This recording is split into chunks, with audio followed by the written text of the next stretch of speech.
오늘 본문을 좀 생각하기 앞서서 우리가 교회의 여러 가지 절기를 좀 한번 생각해보는 시간을 좀 갖도록 하겠습니다. 교회는 여러 절기가 있죠. 절기가 있고 이 절기는요 그냥 교회가 막 이 시대 교회가 막 지은 것이 아니라 구약의 절기와 신약의 절기는 다 연결이 되어 있습니다. 다 의미가 있는 겁니다. 그리고 하나님의 말씀 가운데 바르게 세워진 교회들이 지키는 절기는요 대충 대략적으로 이렇습니다. 1월 첫 주는요 신년 감사주일로 드립니다. 그래서 첫 주일날 항상 감사 예물을 드리는데 1년 동안을 잘 지켜달라고, 또 소망찬 새해를 맞게 해준 감사하는 의미의 신년 감사주일인데 구약의 절기로는 나팔절입니다. 새해를 알리는 나팔절. 나팔절 들어보셨죠? 우리 나중에 한번 또 배워볼 때가 있는데 그 개척 초기 때 막 수요일마다 이 성경을 강해를 좀 해나갔는데 어디까지 해나갔냐면 좀 나갔어요. 그런데 철로역정 하는 바람에 좀 못했는데 철로역정이 끝나면 또 성경을 계속 살펴볼 텐데요. 나팔절입니다. 그리고 신년 감사절을 지키고 나서 오늘이 사실은 여러분이 아실지 모르겠지만 종료주일입니다. 종료주일은 뭐냐면 예수님이 십자가에서 죽으시기 위해서 구원을 성취하기 위해서 예루살렘으로 들어가는 겁니다. 그런데 예루살렘 들어가는데 나귀를 타고 겸손의 왕으로 들어가시는데 이스라엘 백성들이 앞으로 뒤로 따라가면서 종려나무까지 막 흔들면서 호산나 호산나 외친 거예요.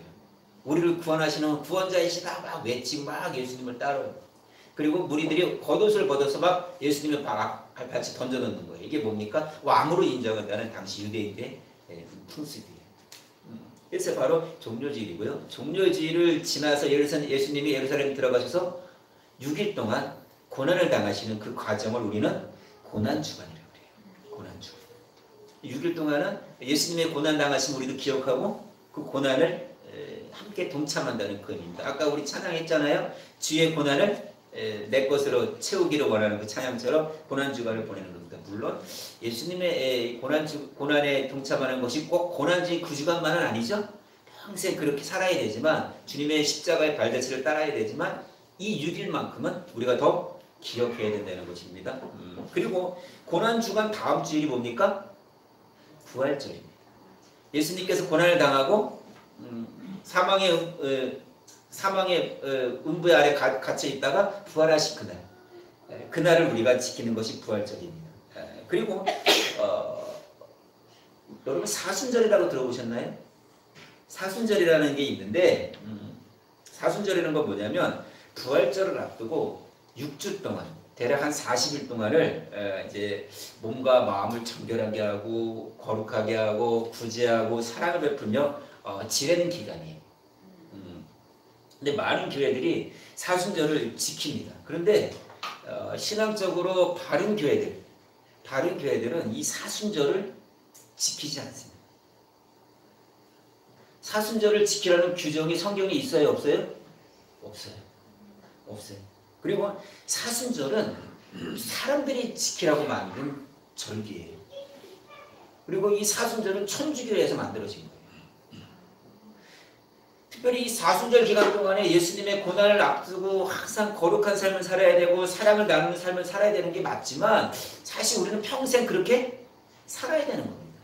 그래서 바른 교회들은 이 사순절을 지키지 않습니다.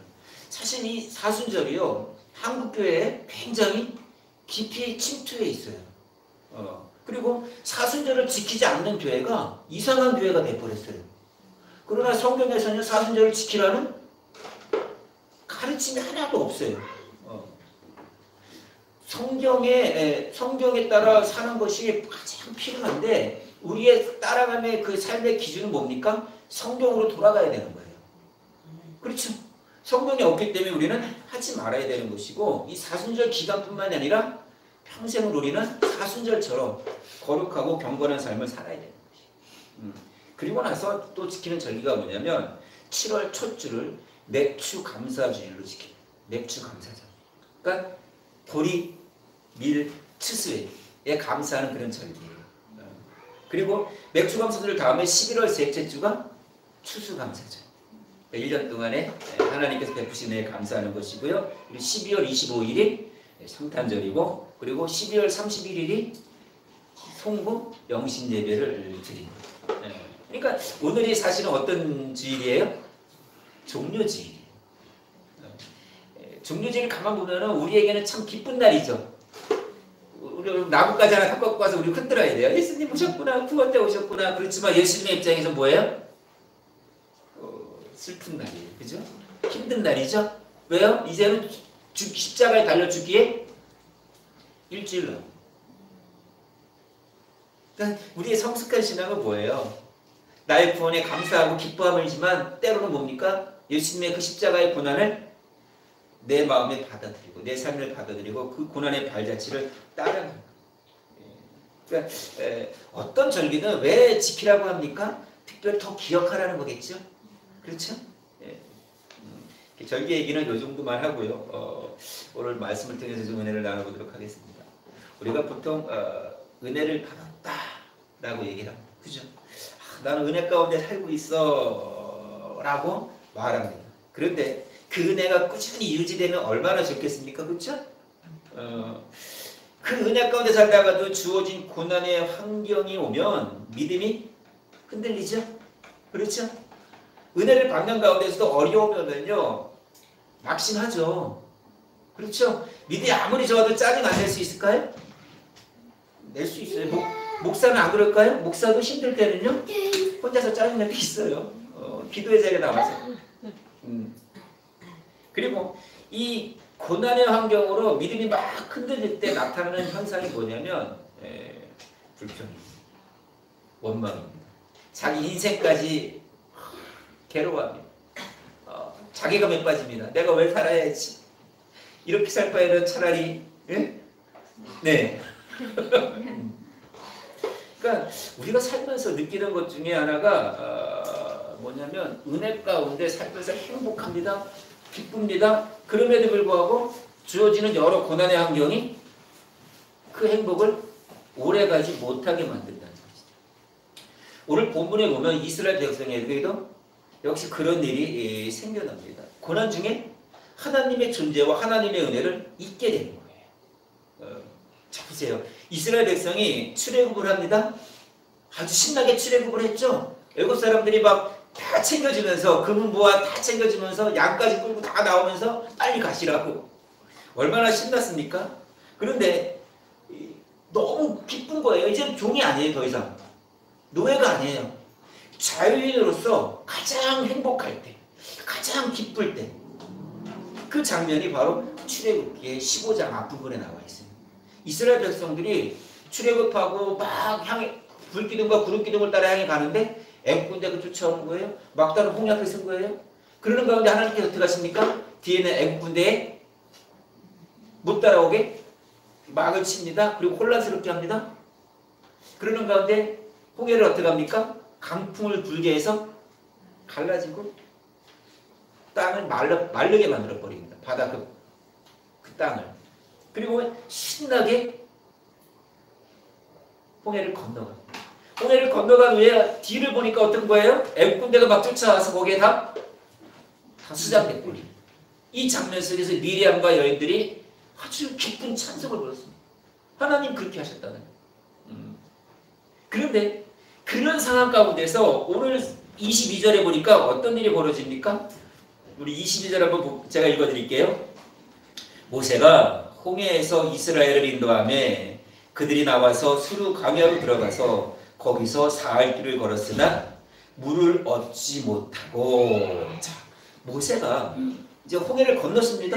홍해를 건너서 모세가 이스라엘을 인도합니다. 그리고 그들이 나와서 수르 광야로 들어갑니다. 광야로 들어가서 3일 동안을 길을 걸었는데 뭘 얻지 못한 거예요? 물을 얻지 못한 거예요. 이 수르라는 의미가 뭐냐면 히브리어로 바위, 자갈바위, 광야라는 뜻이에요. 그러니까 이스라엘 백성들이 홍해를 기적적으로 건넜지만 수르 광야를 지날 때는요 나름 힘들었습니다. 신발이나 제대로 있었겠어요?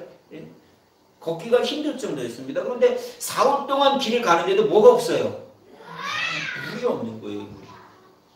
당시 이스라엘 백성들이 끌고 나온 가축들과 가족들만 생각해도 굉장한 대집단입니다. 그렇죠?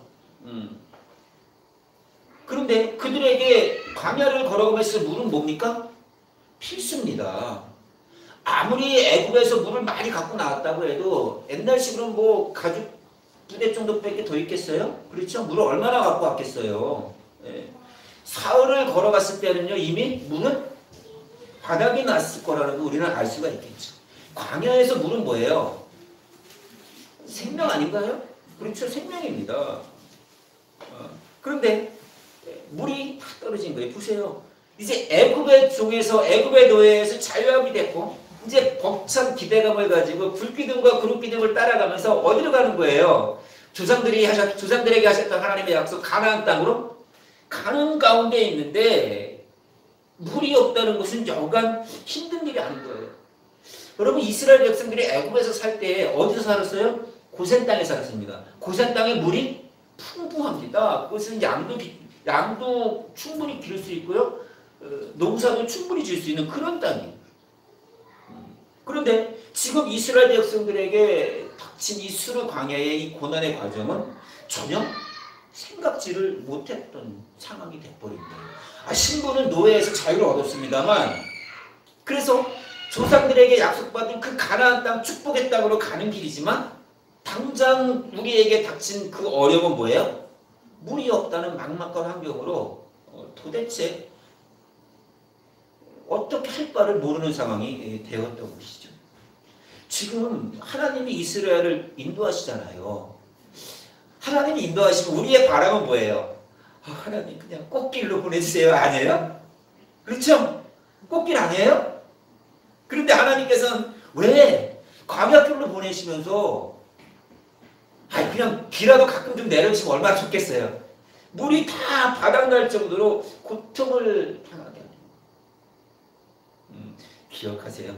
이 수르 광야에서 하나님이 우리에게 원하시는 것은 뭐냐면 우리도 이런 수르 광야를 지나가게 하십니다. 고난의 때를 지나가게 하십니다. 아프게 하십니다. 절망 가운데 빠지게 합니다. 사업이 안 될 수도 있습니다. 내가 꿈꿨던 계획들이 다 무너질 수도 있습니다. 그런데 그 상황으로 몰아가시는 것은 내가 의지했던 어떤 것을 다 바닥나게 하시는 거예요. 비우게 하시는 거예요. 그 연단을 통해서 누굴 바라보게 하시는 거예요? 내 소유와 내 어떤 것과 내 계획을 바라보는 것이 아니라 하나님만을 바라보게 하시는 하나님의 독특한 방법이에요. 내 것이 바닥나기 시작할 때 힘들어요? 안 힘들어요? 괴로워요? 힘들어요? 그러나 이러한 과정을 통해서 우리에게 인내를 배우게 하시는 것이고 그 인내가 바로 믿음인 거예요. 그리고 내가 정말 비워졌을 때 누굴 바라보게 되는 거예요? 하나님을 바라보게 되는 거예요. 그러니까 어떤 사람들에게는요 물질을 비우게 하십니다. 왜요? 그들이 의지하는 물질이 우상이기 때문에 그래요. 그렇지 않아요? 하나님보다 물질이 더 사랑하면 하나님은 어떻게 해요? 그것을 걷어가실 때도 있어요. 아파요 안 아파요 그럴 때? 힘들죠? 아브라함에게도 그런 경우가 있었어요 없었어요? 있었어요. 이삭을 낳게 해주니까 어떤 거예요? 갑자기 감사함으로 하나님부터 가까이 나가야 되는데 이삭 때문에 하나님과 멀어지니까 하나님은 어떻게 하시는 거예요? 이삭 내놔. 이해되세요? 여러분이 하나님보다 더 사랑하는 어떤 것은요 때로는 하나님이 걷어가실 때도 있어요. 그러니까 하나님보다 더 사랑하는 어떤 것을 만들지 마세요. 여러분의 고백이 나의 힘이 되신 여호와여 내가 주를 사랑합니다. 이 고백이 평생에 나왔으면 좋겠어요. 또 어떤 사람은요 사업도 망하게 하십니다. 그렇죠?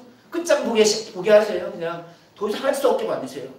사업을 아무리 해도 안 되는 거예요. 안 되는 거 어쩔 수 없는 거예요. 그러는 가운데에도 하나님의 뜻을 깨닫기 시작하고 하나님께 돌아 나온다는 것이 오히려 축복인 것입니다. 자신이 의지했던 건강을 빼앗기도 합니다. 질병의 고통으로 너무 아프게 하는 가운데 그 아픔 속에서 누굴 바라보게 하시는 거예요? 나의 제한된 능력과 연약함을 인정하는 가운데 하나님을 바라보는 거예요. 그리고 자신을 돌이켜보는 거예요. 내가 얼마나 부끄러운 신앙인지를 깨닫는 거예요. 그러니까 어떤 사람들에게는 자신만만했던 자신의 그 재능이나 지혜를 비우게 해줘요. 그렇게 일도 잘하고 지혜로운 사람이 뭘 해도 남들이 인정해주지 않는 거예요. 제가 언젠가 차를 타고 이렇게 가는데 장모님 모시고 이제 우리 권사님 모시고 병원에 가는데 부천역 그 신곡동 그쪽에서 어느 젊은 처녀가 채소 장사를 하더라고요. 채소 장사를 박스 몇 개 쭉쭉쭉 넣고 그리고 횡단보도 앞에서. 그래서 제가 그렇게 신호대기에 딱 섰는데 어른들 말을 듣고 장사를 하면 참 좋을 텐데 장사가 안 될 것 같은 거예요. 채소 조금씩 그 박스를 한 6개 정도 놓은 것 같아요. 요만한 박스를. 뭐 상추, 뭐 고추 몇 개 다 있어요. 근데 복장이 어때요? 화장을 진하게 하고 아주 아가씨처럼 딱 서 있는 거예요. 그래서 내가 그랬어요. 저러면 약간의 조언만 어른들에 들으면, 그쵸?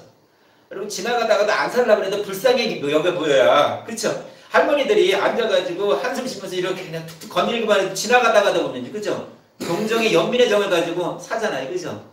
저는 옛날에 이만큼 놓고 파는 할머니 있는데 제가 막 은혜가 있을 때 그거 다 산 적도 있어요.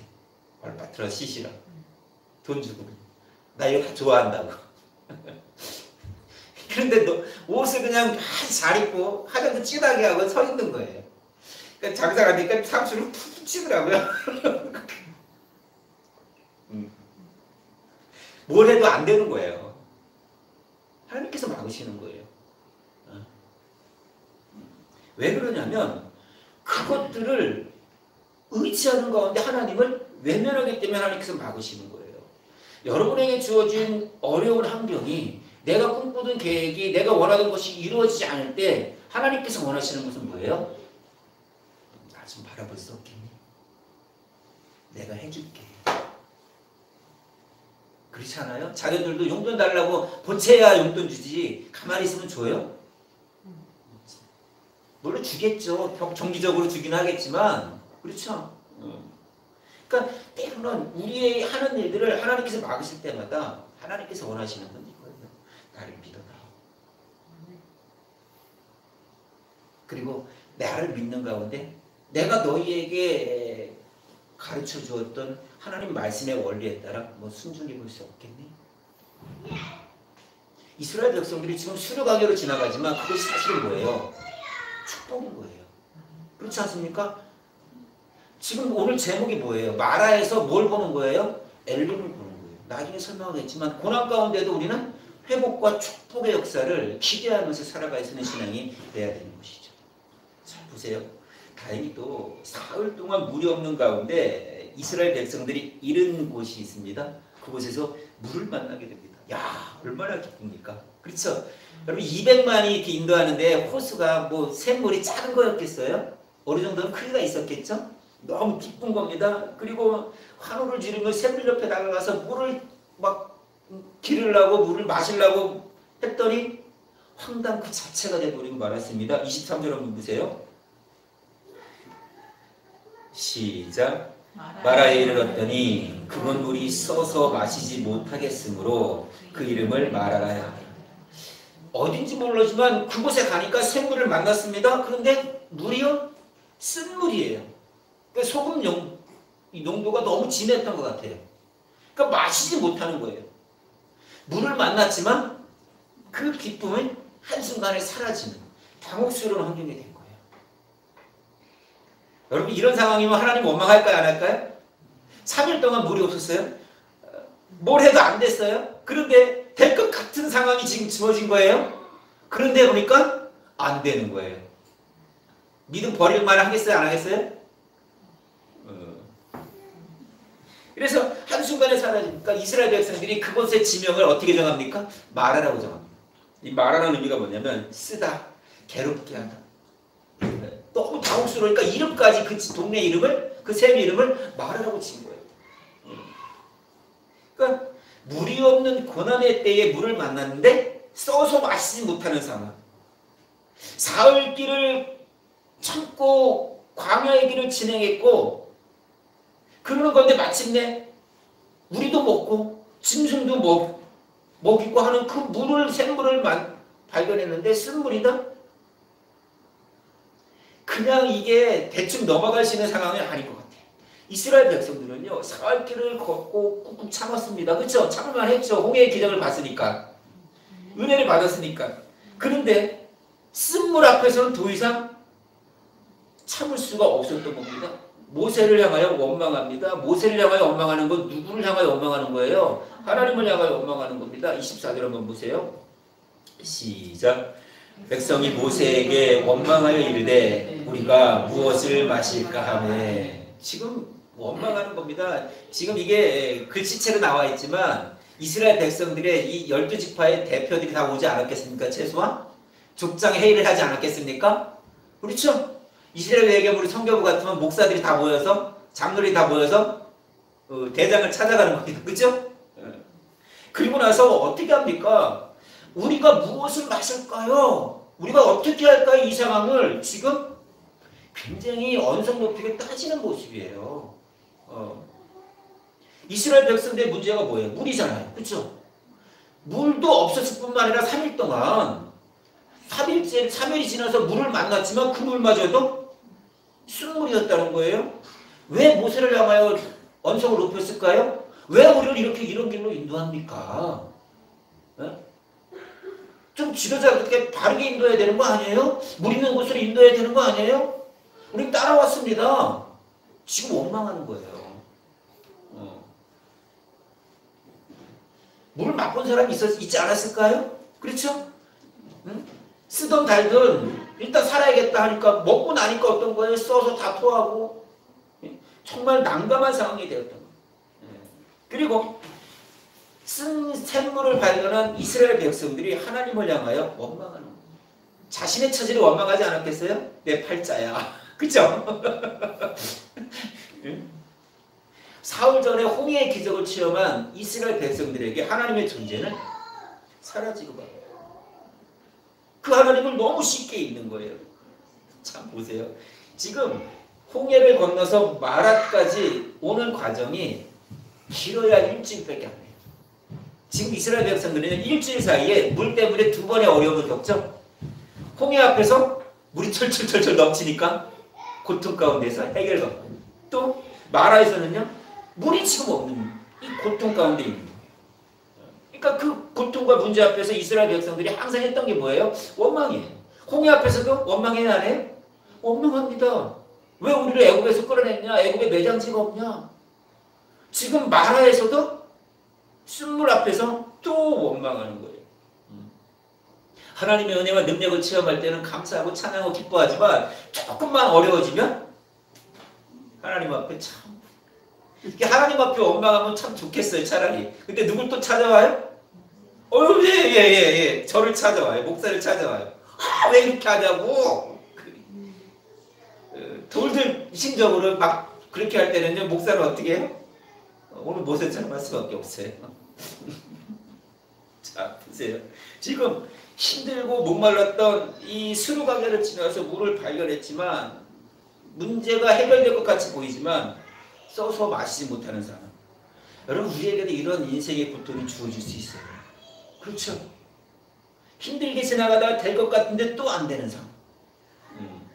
그런데 그 마라라는 고통이 우리에게 주어질 때 우리가 해야 될 반응은 보통 2가지로 갈려집니다. 하나는 뭡니까?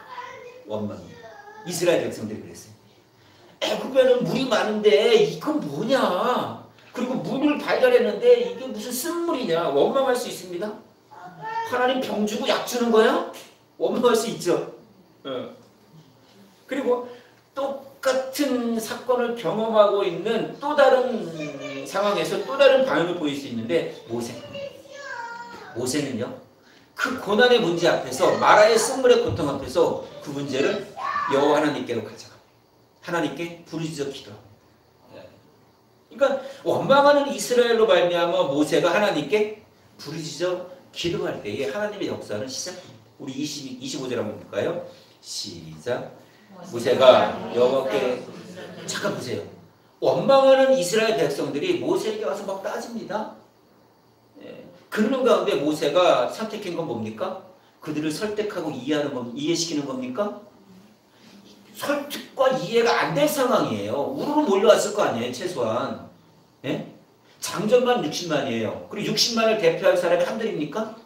족장의 대표들은 다 왔을 것이고, 그들이 와서 그냥 험상궂은 얼굴로 막 따질 때에 설득이 됩니까? 안 되는 거예요. 그럴 때 모세가 어떻게 합니까? 하나님 앞에 부르짖어 기도해요. 차이가 분명하죠? 마라의 고통 앞에서 원망하고 불평하는 사람과 마라의 고통 앞에서 하나님께 부르짖어 기도하는 것은 신앙의 질적으로 차이가 너무 큰 거예요. 모세가 그래서 지도자인 거예요. 목회자는 문제가 생기면 하나님 앞에 나아가지만 성도들은 문제가 생기면 원망하기 시작하는 거예요. 불평하기 시작하는 거예요. 그러니까 물이 없는 상황에서 백성들이 원망하며 모세에게 달려들지만 그 상황에서 모세는 원망하고 싶지 않았겠어요? 예? 교회가 어려워지니까 성도들이 원망하고 떠나겠다 말겠다 뭐 신앙생활 하겠다 하나님 안 믿겠다 막 그러는 가운데 그 어려움 속에서 지도자는 원망하고 싶지 않겠어요? 그러나 그런 상황에서 지도자의 모세는 어떻게 합니까? 원망이 유익이 없어요. 원망이 좋은 결과로 나타나지 않아요.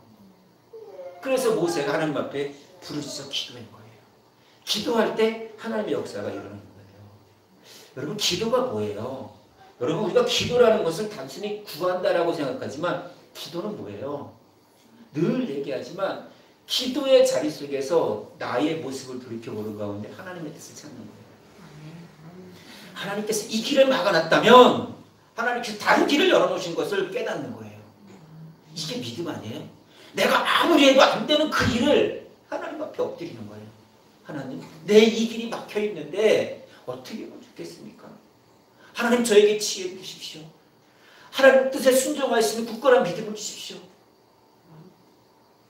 그리고 간구할 때 하나님께서 우리의 길을 열어주시는 거예요. 멋있게 열어주세요. 생각지도 못한 일들이 막 내 앞에 나타나기 시작하는 거예요. 사업이 그렇게 안 되는데도 갑자기 전혀 생각지도 못했던 사람한테 주문이 들어오는 거예요. 전혀 원하지 않았던 이 현장의 일들이 막 자꾸 계속 연결이 되는 거예요. 쉬고 싶은데 계속 일하는 거예요. 이것이 하나님의 역사인 거예요. 우리 이런 믿음이 돼야 되는 것이죠. 나의 뜻을 비우고 하나님의 뜻을 찾는 것. 그리고 하나님의 뜻을 찾기 시작할 때 하나님의 뜻 안에서 우리가 무엇을 해야 될지를 깨닫기 시작하는 거예요. 여러분의 어떤 구함이 항상 하나님의 뜻과 일치했으면 좋겠습니다. 하나님의 뜻과 일치하는 여러분의 구함이 모든 것이 더해지는 것이에요. 뜻이 하늘에서 이루어진 같이 땅에서도 이루어지는 그 역사가 여러분들의 있기를 주의 이름으로 축원합니다. 참 보세요. 기도했습니다. 기도하는 건데 하나님께서 음성을 주십니다. 여러분 우리에게도 기도하는 가운데 잔잔한 음성을 주실 때가 있어요. 마음에 울림을 주실 때가 있어요. 알 수 없지만 믿어지는 거예요. 알 수 없지만 확신이 막 일어나는 거예요. 이게 맞구나. 누가 주시는 거예요? 성령님이 주시는 거예요. 내 착각이 아니에요. 마음이 뜨거워집니다. 그렇군요 하나님. 그 믿음을 주십니다. 지금 모세가 기도하는 건데 하나님의 음성을 듣는데 어떻게 되는 거예요? 하나님께서 한 나무를 가르치십니다. 봤는지 마음으로 느꼈는지 잘 모르겠어요. 그죠? 천국 가서 그런 거 물어보자고요. 이거 갖고 따지면 머리 아픈 거예요. 나무를 가르치시고 모세가 그 나무를 물에 던지니까 어떻게 되는 거예요? 자 보세요. 한번 25절 다시 한번 읽어볼까요?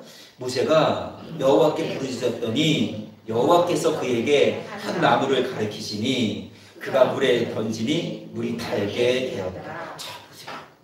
기도했더니 하나님께서 나무까지 보게 하시는 거예요. 기도했더니 하나님께서 누가 생각나게 하시는 거예요. 사업이 막히는데 갑자기 하나님께서 그 사람을 생각나게 하시는 거예요. 찾아갔더니 나 그거 필요한데. 그런 사람 필요한데. 그런 재능 필요한데. 이런 역사가 일어나는 거예요.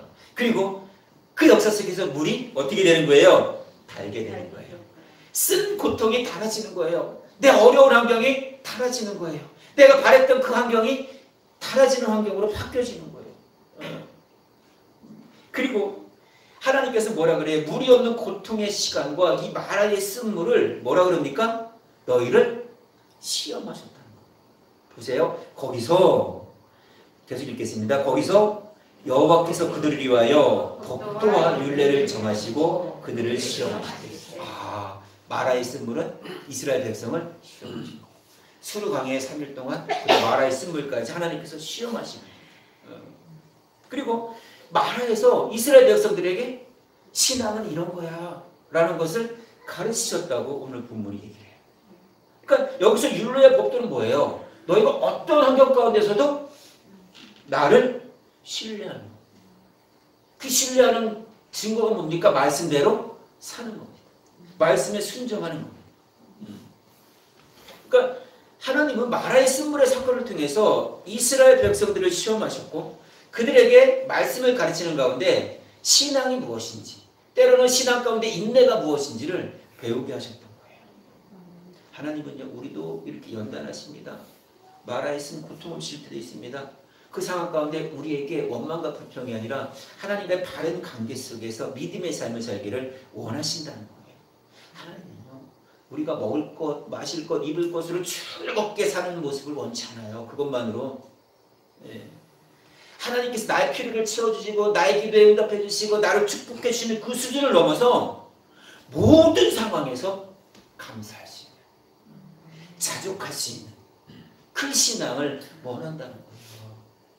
때로는요 내가 아무리 믿음이 좋아도 누구 하나 때문에 어려움 당할 수도 있어요? 없어요? 있어요. 가족일 수도 있어요. 직장 동료일 수도 있어요. 남편일 수 있어요. 아내일 수 있어요. 근데 그 아픔 속에서 하나님께서 원하시는 건 뭐예요? 그 영혼도 구원하고 나의 믿음도 더 성숙하게 만드는 그런 모습인 거죠. 그러니까 여러분들에게 주어진 고난에 대한 바른 이해가 반드시 필요하다는 거예요. 그러니까 지금 이스라엘 백성들이 고통 가운데 있을지라도 하나님께서 점검하시는 것이 뭐예요? 순종이에요. 26절 한번 볼까요? 시험하는 이유가 뭐냐면 일례를 가르치는 이유가 뭐냐면 이겁니다. 시작. 이르시되 너희가 너희 하나님 나 여호와의 말을 들어 순종하고 내가 보기에 의를 행하며 내 계명에 귀를 기울이며 내 모든 규례를 지키면 내가 애굽 사람에게 내린 모든 질병 중 하나도 너희에게 내리지 아니하리니 나는 너희를 치료하는 여호와이니라. 지금 말씀을 들어 순종의 결과가 뭡니까? 질병을 치유하신다는 거예요. 하나도 내리지 않게 하신다는 거예요. 그 치료하시는 하나님의 이름이 뭡니까? 여호와 라파야. 치료하시는 하나님. 그러니까 하나님은요 우리의 죽음, 우리의 죄, 우리의 영혼과 인생의 모든 문제를 해결해 주시는 구원자요 치료자가 되신다는 거예요. 그렇다면 왜 하나님께서 이스라엘 백성들을 시험하셔서 힘들게 그것도 고통 가운데 빠지게 하셔서 순종을 가르치셨을까요? 지금 이스라엘 백성들이요 가나안 땅에 들어가기까지 오랜 광야의 여정을 걸어가야 하는 시점입니다. 그렇죠? 아직까지는 40년이 결정된 건 아닐지라도 후에 가데스 바네아에서 올라가서 그들의 반역으로 40년의 광야 생활을 한다는 건 하나님은 이미 알고 계시잖아요. 그러니까 이 광야의 여정을 걷는 가운데 이스라엘 백성들의 순종을 확인하지 않고는 순종의 결단을 확인하지 않고는 광야의 여정이 사실은 힘든 거예요. 그렇죠? 광야의 여정 가운데 불기둥이 구름기둥이 막 움직이잖아요. 여러분 60만이 200만이 뭐 사람 인구 200만과 양과 가족 천막과 이런 이삿짐들이 한두 군데입니까? 한두 가지입니까? 불기둥이요 쭉 갑니다. 그럼 어떻게 해야 돼요? 불기둥이 붕 공중에 높이 뜹니다. 구름기둥이 붕 높이 뜹니다. 그럼 어떻게 하는 거예요? 이스라엘 백성들은요? 예 큰애야 둘째야 다 와 집사 그리고 한 달 막 걸어갑니다. 또 구름이 쭉 가라앉습니다. 어떻게 하는 거예요? 야 풀어 그런데 어쩔 때는요 이 구름 기둥이요 하루만 앉아있다가 뜰 때도 있어요. 어떻게 되는 거예요? 아이 뭐야 진짜 그럴 수 있어요 없어요? 순종하기 쉬워요? 야 안돼 야 힘들어서 안돼 도저히 안돼 나 병나서 쓰러지겠어 안돼 그냥 우리 여기 주저앉자 돼요? 그래서 순종을 가르치시는 거예요. 순종 믿음의 순종을 통해서 어떤 환경 가운데서도 이겨나갈 수 있는 광야의 여정을 걸을 수 있는 그런 믿음의 사람으로 만들기 원했던 거예요. 그러니까 3일 길을 가서 물이 없자 불평하며 애굽 땅의 그 상황을 그리워하는 이스라엘 백성들에게는요, 너희를 왜 출애굽했는지 그 목적을, 그 이유를 분명히 하지 않을 수가 없었던 거예요. 그렇지 않고는 광야의 40년을 못 걸어갔던 것이죠. 오늘 우리에게도요, 우리의 이런 신앙을 점검해 볼 필요가 있습니다. 마라의 쓴물을 보고 이스라엘이 불평한 이유가 뭐죠? 야, 그래도 홍해는 건넜지만 별거 아니네. 여러분, 은혜 받고 축복 가운데 살지라도 그 축복 가운데 감사함으로 신앙을 유지하는 게 쉬워요, 어려워요? 어렵습니다. 고난 가운데 은혜 받는 사람들 많아요. 그러나 고난 가운데 은혜 받고 그 은혜를 지키고 믿음을 지켜가는 사람은 그리 많지 않아요. 살만하면 다 하나님을 등지는 경우가 종종 있다는 거예요. 지금 이스라엘 백성들이 홍해를 기적으로 건넜어요. 기뻤어요. 자유인이에요. 그럼에도 불구하고 물이 없는 이유로 원망하고, 야, 이거 별볼 없는 거 아니야? 이거 이대로 끝나는 거 아니야? 그렇지 않아요, 여러분? 그런 마음을 안 듣겠어요? 우리는 다 내용을 알잖아요. 여러분의 입장에서 가만히 생각해 보세요. 하나님께 축복해 주셨어요? 아, 살만합니다. 그런데 조금 어려워지기 시작합니다. 갈수록 더 어렵습니다. 물이 없더니 쓴물을 만나게 됩니다. 그 상황에서 여러분 어떻게 하시겠어요? 미래가 보이지 않는데 내가 이거 계속 해야 돼? 내가 계속 믿음 지켜나가야 돼? 이 생각을 우리도 할 수 있다는 거예요. 이스라엘 백성들은 하나님께 순종하면 내 욕구를 채워주기를 원하시는 하나님을 기대했던 거예요. 그러나 하나님은요, 내가 너에게 준 어떤 것보다도 나를 신뢰하기를 원하는 거예요. 나를 믿어주기를 원하는 거예요. 근데 하나님께서는요, 우리의 본성을 깨뚫고 계시는 거예요. 하나님의 율법의 말씀에 순종하지 않는 자에게 축복은요, 독약이에요. 그렇지 않아요? 하나님 말씀에 순종하지 않는데 하나님 축복해 주신다? 그게 축복이에요? 그건 독약이에요, 독약. 왜요? 하나님을 떠나기 때문에. 하나님을 떠나기 때문에. 우리가 얼마나 타락하기 쉬운 존재예요. 그래서 하나님은 순종을 요구하신 거예요. 그들을 시험하신 거예요. 너가 어려울 때도 나를 믿을 수 없겠니? 나를 믿고 순종할 수 없겠니? 그 순종의 시험을 통과하면 우리가 누릴 수 있는 축복이 있는 거예요. 가장 귀중한 축복이에요. 뭐예요? 돈이에요? 여러분 축복 중에 가장 큰 축복이 뭐예요, 권사님? 네? 돈이에요? 건강 아니에요? 건강 이런 거 다 잃는 거예요. 하나님께서요, 어떤 질병도 너에게 당하지 않게 하겠다는 거예요. 건강해야 일할 수 있어요. 아프면요, 돈이고 뭐고요? 의미가 없는 거예요. 너희가 내 말에 순종하면 내가 너희를 지켜주겠다는 거예요. 건강케 해주겠다는 거예요. 어떤 질병도 내리지 않겠다는 거예요. 그러면서 나는 치료하는 하나님이라는 이 얘기를 하는 거예요. 하나님 말씀에 순종하십시오. 그리고 건강을 누리십시오. 건강을 누리는 가운데 주의 영광을 위하여 여러분들이 충성하십시오. 그럴 때 하나님의 놀라운 축복이 주어지는 거예요. 보세요. 왜 시험을 하시냐면 이런 겁니다. 여러분 시험 좋아하는 사람 있어요? 면허 시험도 봐야 되고 뭐도 봐야 되고 스트레스 많이 받죠? 잠 못 자죠? 그러나 시험을 통과해야 할 수 있는 거예요. 그죠? 시험을 통과해야 운전할 수 있는 거예요. 시험을 통과해야 내가 그 일을 할 수 있는 거예요. 그러니까 노력을 해야 되는 거예요. 하나님의 율법을 지킨다는 거, 계명대로 산다는 게 쉬울 수 있겠어요? 쉽지 않아요. 그러나 하나님의 축복을 받는 것보다 그 고통 가운데 축복을 받을 수 있는 믿음을 만드시기 위해 때로 하나님께서 마라의 고통을 주시는 거예요. 이스라엘 백성들에게 주었던 고통도 역시 우리 이 시대에도 우리에게도 주어진다는 거예요. 어쩌면 내가 살아가는 하루하루가 마치 황량한 강화 같아요. 물도 없는 것 같아요. 가끔가다 물 만나는데 쓴물 같아요. 그러다 보면 나를 구원하신 하나님의 은혜를 종종 잊게 된다는 거예요. 그리고 그 절망 가운데 자꾸 세상으로 나아간다는 거예요. 그러다 보면 우리는 어떻게 되는 거예요? 불평의 노예가 되고 원망의 노예가 되고 마는 거예요. 하나님을 바라보기보다는 환경 때문에 좌절하고 원망할 수 있다는 거예요. 그거 보세요. 우리 인생의 패턴은 항상 이렇습니다. 은혜를 받고 기뻐하다가 조금만 고난이 오면 좌절하고 원망하고 불평하는 거예요. 이 신앙은 어린아이의 신앙이에요. 그죠? 그러나 성숙한 신앙은요. 그런데 이 체험을 해야만 성숙한 신앙이 돼요. 그죠? 권사님 웃어요. 맞아. 동의하는 거예요.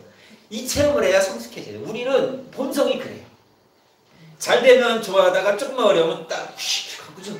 근데 이게 반복되면요, 신앙이 견고해지는 거예요. 그래서 어떤 고난에도 자족하고 하나님을 신뢰하는 거예요. 나에게 이 어려움을 친 하나님의 분명한 뜻이 있어. 이 고난은 나에게 또 축복이야. 그러니 나는 하나님을 믿고 말씀에 순종할 거야. 믿음이 없거나 세상 사람들을 보기에 꼭 그렇게 해야 돼? 이 상황에서? 이럴 수 있어요. 그러나 믿음이 있기 때문에 우리는 순종하는 거예요. 그런데 보세요. 그 고난 가운데 시험을 통과하는 가운데 순종하는 가운데 아주 중요한 결과가 27절에서 주어집니다. 한번 보세요. 시작. 그들이 엘림에 이르니 거기에 물샘 열둘과 종려나무 이른 그루가 있는지라 거기서 그들이 그물 곁에 장막을 짓는다. 보세요. 마라에서는 쓴물 때문에 아주 죽을 지경이었습니다. 그런데 조금 지나니까 어디에 이릅니까? 엘림이라는 곳에 이르는데 거기에 물샘이 12입니다. 종려나무까지가 79입니다. 오아시스 중에 샘이 하나만 있어도 오아시스는 굉장히 좋은 거잖아요. 그죠? 근데 샘이 12개예요. 오아시스가. 그리고 거기에 나무가 막 있는 거예요. 여러분 이 정도면 굉장한 거죠? 그렇죠? 그런데 마라에서 불과 10km밖에 안 떨어진 곳에 엘림이 있는 거예요.